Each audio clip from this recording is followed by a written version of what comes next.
What's going on, everybody? Kalipa's Tech here, coming back at you with another video. In this video, we're going to be taking a look at the Samsung Galaxy S21 FE. Now, this phone was released in January of 2022, and it is, of course, the successor of the Samsung Galaxy S20 FE. So in this video, we're going to be going over some of the features and specs of this phone to help you decide whether or not it's the right one for you.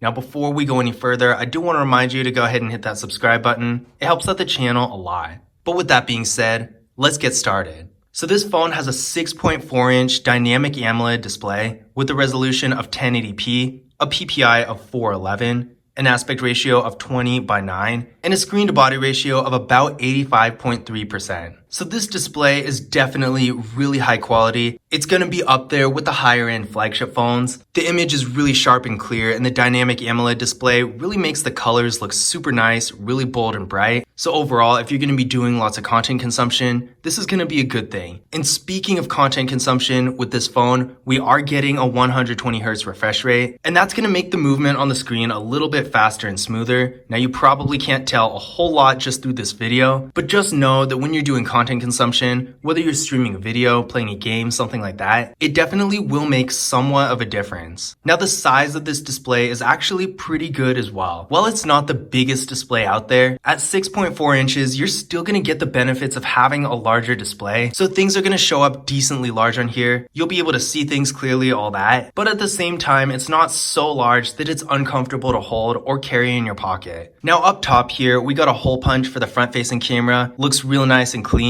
And this camera is 32 megapixels. So we're definitely getting a pretty powerful front-facing camera. Now, this phone has 128 gigabytes of internal storage, but there's no microSD card expansion here. 128 gigabytes of internal storage is definitely not bad at all. For the average user, you're probably not going to need any more than this. And even if you're more of a power user, if you have lots of apps, photos, and videos, that sort of thing, you should still be able to get by just fine. But at the same time, if you have lots of photos and videos, especially 4K videos that take up a lot more space, you would definitely benefit from having a microSD card. But unfortunately, with this phone, you can't actually use a microSD card. So that is a little bit of a drawback, seeing that there are lots of other phones out there that do have that ability. But then again, this is a flagship phone, and with flagship phones, microSD card expansion usually isn't really an option. But with that being said, if storage is an issue for you and you want more, there is another variant of the Samsung Galaxy S21 FE that actually has 256 gigabytes. So definitely keep this in mind, although it may or may not be available with your specific carrier. Now, another cool feature this phone has is wireless charging, and seeing that it's a flagship phone, that's definitely something that I'm glad to see. And although wireless charging isn't really a game changer, it's still a really nice feature to have. Now, for security features, this phone has face unlock and a fingerprint scanner right here in the display. So we're going to give it a try right now.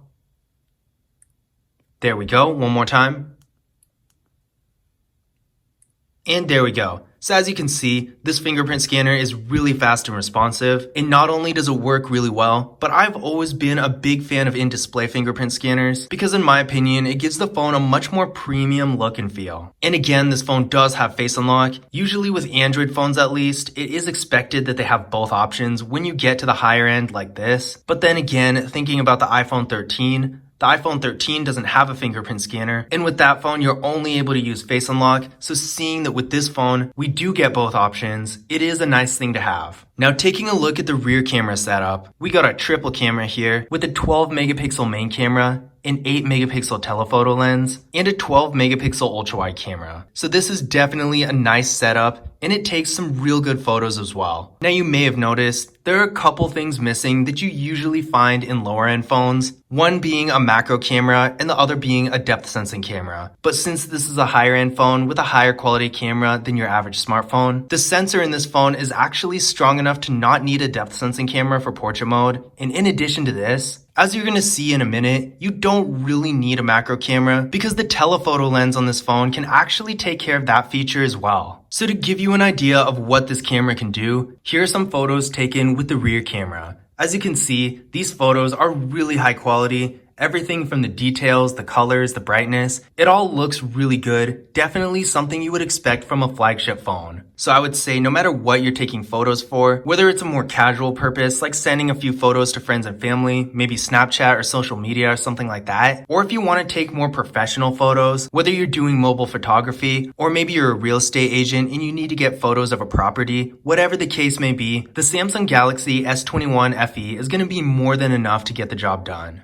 Now this photo was taken with the ultra-wide camera. Again, this photo looks real nice, the quality is great, and one thing I really appreciate about this ultra-wide camera is that we're not getting the kind of distortion around the edges that you usually find in an ultra-wide camera. Now this photo was taken with portrait mode. You can really see here that despite not having a depth sensing camera, this phone really doesn't need one because this photo looks really good. The details are pretty much perfect, the lighting is good, the colors look great, and the background is blurred appropriately without any distortion. Now this photo was taken with the telephoto lens at 3x zoom. So even at 3x zoom, everything does look really good quality and it's surprisingly sharp for what it is. Here's another photo from the telephoto lens. This one was at 4x zoom and again, it still looks really good. Maybe not the greatest quality compared to just the normal 1x zoom on the regular camera, but if you're trying to catch something that's at a little bit of a distance, then this telephoto lens is really good. Now this photo was taken at 10x zoom and again for what it is, I do think this is actually really impressive that you can zoom this far in and still be able to see the details and have things look relatively good. This is probably the closest I've ever been able to take a photo of geese without being attacked, so that's always a nice thing.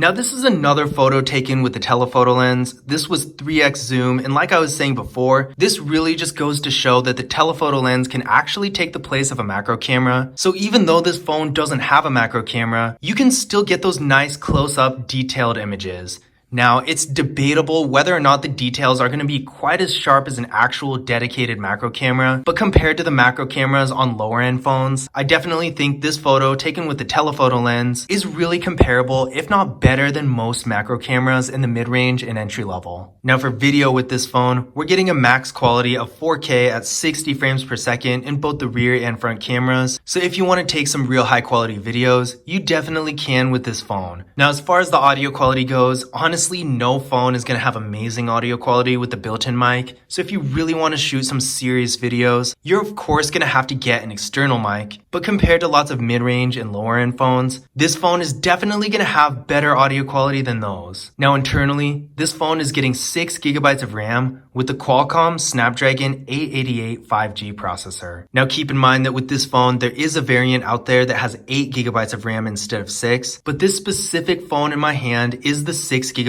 variant. Now with that being said, I did run a Geekbench 5 benchmark test on this phone, and it came back with a single core score of 1081 and a multi-core score of 3227. Now what I recommend doing is running a Geekbench 5 benchmark test on your current phone and comparing your score to this to see if this device is going to be an upgrade for you. Because depending on your phone, it may or may not be. If you're coming from something like an iPhone 13, then it's probably not going to be an upgrade. And other flagship phones are pretty comparable to this. But if you're coming from something like say a Samsung Galaxy A52 5G or any number of mid-range phones out there, then this phone is going to be a huge upgrade. So it really just depends on your situation, but definitely run the test on your current device so you can really see for yourself, because these scores don't really mean a whole lot when there's nothing to compare them to. But with that being said, I have been using this phone quite a bit since I got it, and I haven't had any performance issues at all so far. As you can see, I've been playing some decently high-end games. I don't know about Candy Crush, but this game especially is definitely a little bit more graphics intensive, and it's all run really smoothly. Social media, web browsing, all that is pretty much effortless. So if you're going to be on your phone a lot, especially for the more basic tasks, you're probably not going to have any issues. And if you're doing more high-end activities like gaming or maybe video editing or something like that, then a phone like this will be an ideal choice. Now this phone has a 4500 milliamp hour battery that supports 25 watt fast charging. So that's pretty impressive. Although keep in mind, this is really not the most battery efficient phone out there. It has lots of things like a really strong processor, the 120Hz dynamic AMOLED display, and lots of other features that really do consume a lot of battery power. Now that's not to say that the battery life on this phone is going to be bad, because it's definitely going to last you through the day at least. But at the same time, I wouldn't expect to get multiple days of battery life with this phone, because unlike lots of other phones out there, like any of the Motorola Moto G Power phones for example, example, this phone wasn't specifically designed for battery efficiency, so instead of just having a large battery to last for as long as possible, a phone like this just needs a large battery in order to support all the power it consumes. But again, with that being said, that's not to say that this battery is bad by any means, because a 4500 mAh battery, while not being quite a 5000 mAh battery, is still a decently large battery, and with this phone you can definitely expect to get at least good battery life. Now, in addition to this, the fast charging really helps too. Being able to support 25 watt fast charging is pretty impressive, so if you do happen to have a powerful fast charger, that will come in handy if you don't have a whole lot of time to charge up your phone. Now, as you can see here, this phone does currently have Android 12, and being a brand new higher end Samsung phone, you can definitely expect to get regular updates. So if you like to have the latest versions of Android as they come out, then this phone is definitely going to be among the better options out there. Now, this phone also has NFC, as well as IP68 dust and water resistance, up to 1.5 meters for 30 minutes. So while being pretty standard features for flagship phones, these are still nice things to have.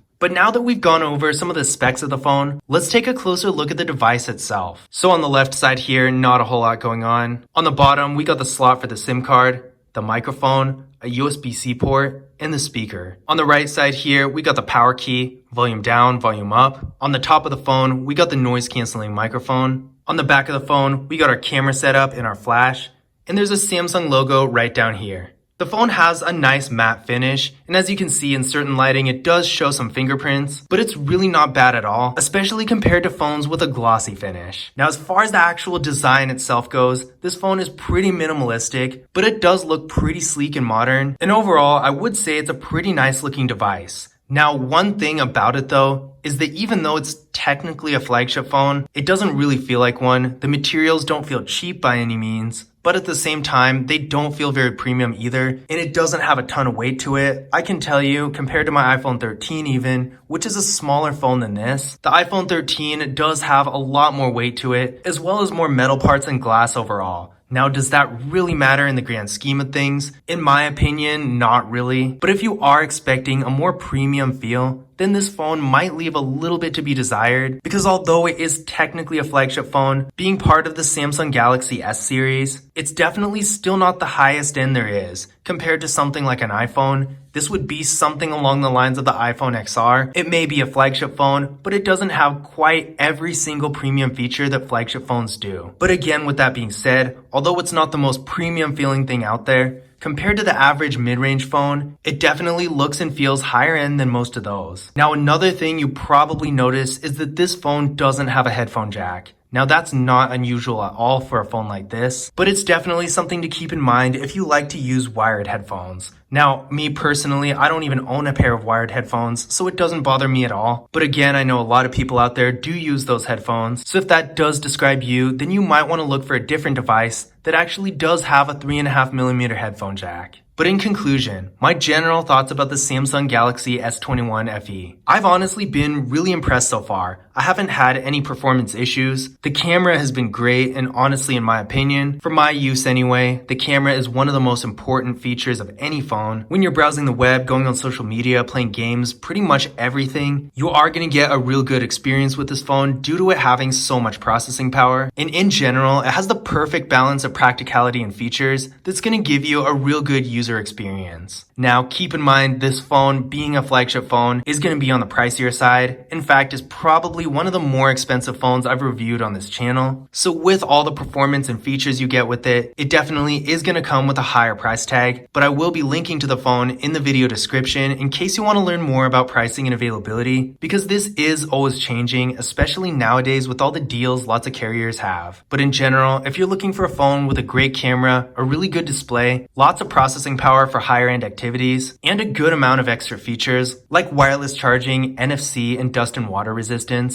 then the Samsung Galaxy S21 FE is going to be a great option. But I hope you guys enjoyed the video, and I hope you found this information useful as well. If you did, don't forget to leave a thumbs up and subscribe to the channel. And as always, I will see you in the next video.